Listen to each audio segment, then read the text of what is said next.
Hello, hello. Welcome in, welcome in, welcome in.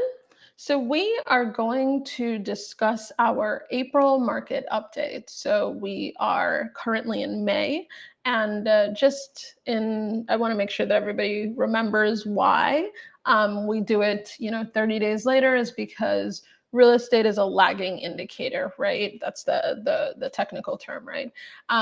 So what that means is because we have deals that go under contract and they don't close until 30 days later, you're always 30 days behind, right? So it wouldn't make any sense to report, if, for example, the house went under contract May 15th for, simple example. It wouldn't make any sense to go ahead and report on that now because it wouldn't be quite accurate. So we try to make sure that we take it in 30-day blocks, right? So that you get a full view of the month. So that's why we're doing it later, just in case you're wondering. So, all right, we've got our April numbers. And if you follow me on Kelly Knows Tampa Bay on Instagram, you would have gotten a preview of the Hillsborough County numbers. So what I'm going to do is I am going to allow us to kind of see a bit of both the South Tampa market and the Hillsborough market overall, right? So a lot of what I talk about will be a bit of a comparison, and then we'll get into some fun stuff about interest rates, and we'll also share some of the latest updates in regards to the NAR settlement. So hope you enjoy it and sit back and relax, and we'll chit chat for a few minutes. So you'll see me look down as normal, right? If you're new here, it's like, why is she looking down? I'm looking at the stats, right, for the month of April. If you're not new here, you're used to it, right? So first things first is let's talk about sales activity, right? So for the Hillsborough County market, we had a -3 drop in sales, right? So 3% drop, not too bad. And so in total, we had 1,410 sales in total. That's actually pretty good, right? When you think about it. A little bit of a drop, not too bad. That's kind of to be expected, right? We've got higher interest rates and that kind of thing that are scaring some away. Sellers are kind of holding on a little bit longer. Buyers are kind of sitting on the sidelines a little longer. So that's to be expected. Nothing too crazy there. So, all right, so that is in Hillsborough County overall, right? That's your sales. So then when we take a look at just our South Tampa area, so this is zip code 33629 specifically, you will see that our sales have dropped 12% from this time last year. So when we compare numbers, we're always comparing April 2023 to April 2024. That's just the way that we always do things. So you'll see that it has gone down by 12%. And in the month of April, we had 23 closed sales.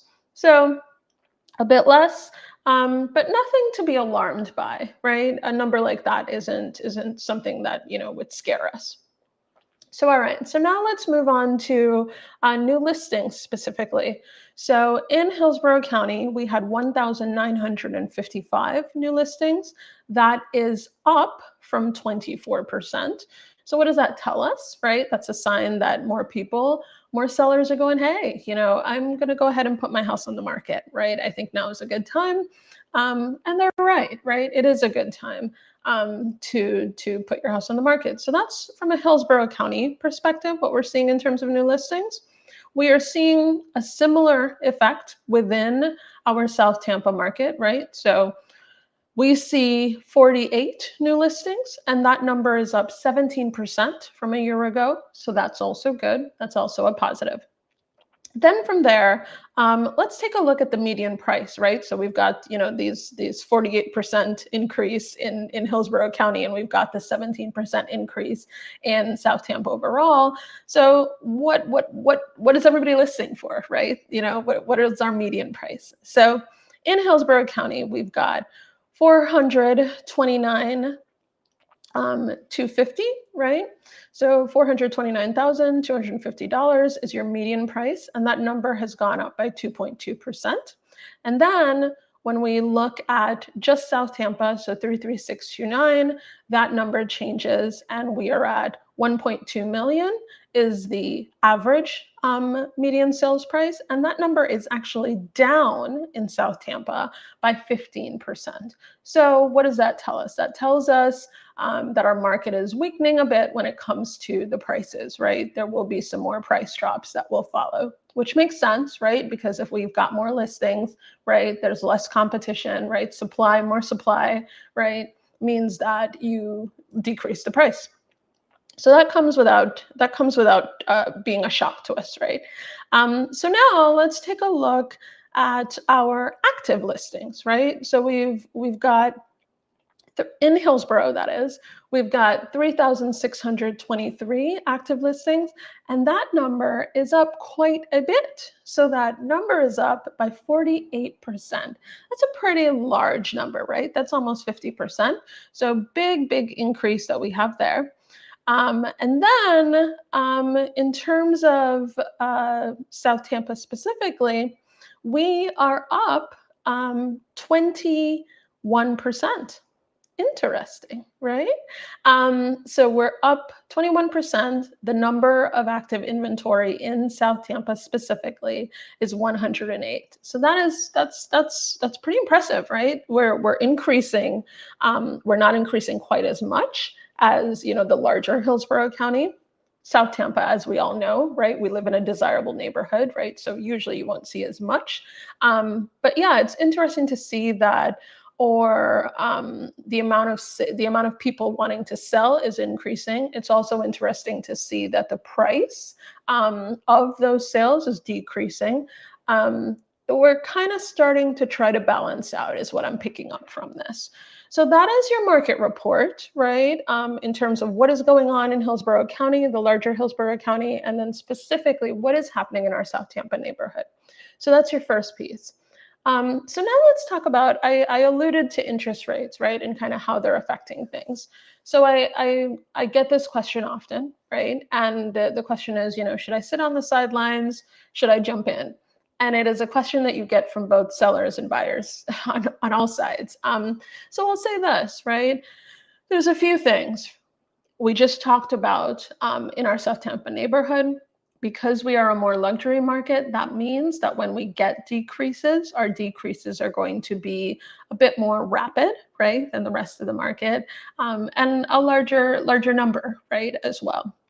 So what I would say is, if you are considering selling, recognize that from an interest rate perspective, we're starting to look like, based on the different things that the Federal Reserve is saying, and that kind of thing, we're starting to look like we may end up kind of staying where we are. Obviously, there could be some sort of a special event, right? We all know 2020, 2021, right? But without that, it's starting to look like we may kind of stay where we are, right? When you see some of the data in terms of the savings rates that the government is reporting, the job market is still strong. There doesn't seem to be a need to make money more easily available to consumers, because consumers are still spending, right? That is everything that we see coming through in the reports. So I'm starting to think that we will either see an increase, or we may stay where we are in terms of or interest rates this year. So we'll see, right? Obviously, none of us have a crystal ball, right? Neither do I. But these are just some of the conversations just from the financial news that I'm consuming. And we'll see where that happens, right? We'll see whether that happens. I may be talking to you in September, October, November, singing a different tune, going, "Hey, that didn't happen." But as of right now, that's what it's seeming like when we listen to some of the feedback and the news articles that are coming out of the Fed. So we shall see. So all right, so that's that. And I wanted to finally, the last thing I wanted to touch on was a little bit of what's going on with the NAR settlement. So we talked about that last time. It is the buzz right now, right? Everyone's talking about the NAR settlement. And what more than anything, I think the biggest thing that is being asked is, what will everybody participate in it? So just to backtrack for a quick moment, let's make sure we're all on the same page. So the NAR settlement has made it so that you are no longer able to put the commission that the buyer's agent is being paid on the MLS. You're allowed to put it on other places like broker websites and stuff like that, but everybody isn't allowed to put it on the MLS, which is that central website that everybody goes to, right, and lists their homes on and looks for homes on. So we now have a date of, it's been extended. I think it was originally July 15th. It's been extended, and so we're now looking at August 15th when it will go live, right? It allows the option for MLSs to opt in to avoid lawsuits and stuff like that, right? So pretty much they raise their hand and say, hey, we want to participate.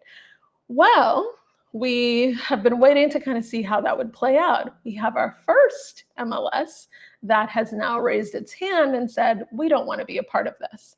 And so they made a statement, gave a really, really, laid out their reasoning, right? Really well. And I would say the big thing that they're saying is, hey, it decreases transparency, right? So their contention is that it's bad for the buyer, right? Because it lowers the transparency, which is something that is fair, right? So what they're saying is, to give an example, if I have buyer's agent 1 and buyer 1, and the commission that's being paid there is 3%, for example, and then I have buyer's agent 2 and buyer 2, and the commission that's being paid there is 1%. Well, let's say both agents, right? Both buyer's agents are going to work off of a 3% commission. Well, buyer 1 is okay because they're getting 3%, right, towards their closing costs. No issue for them.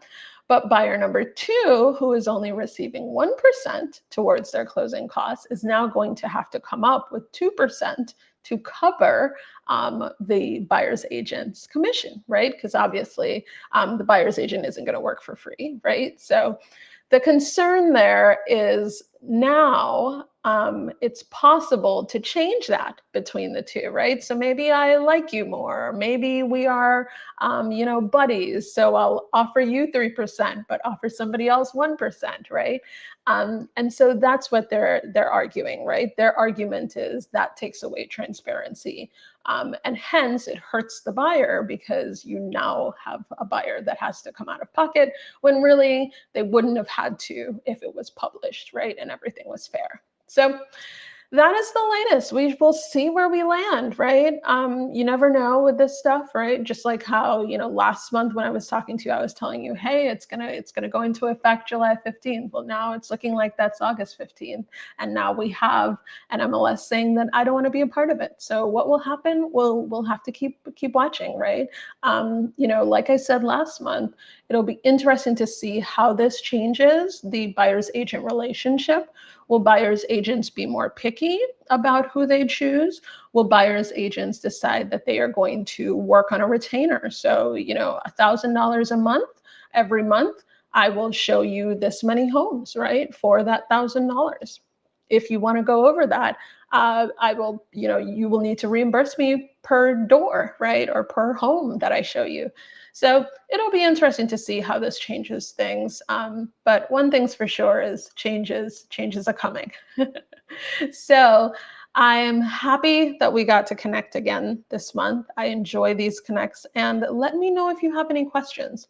Make sure you hit the subscribe button and subscribe to the channel.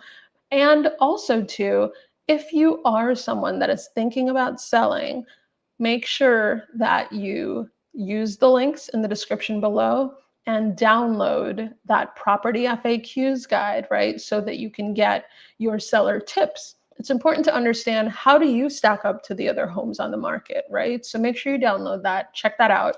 And yeah, feel free to reach out if you need to connect. I'm always available. Website is www.kellyknowstampabay.com. www.kellyknowstampabay.com. Thanks so much. Look forward to speaking to you. Take care.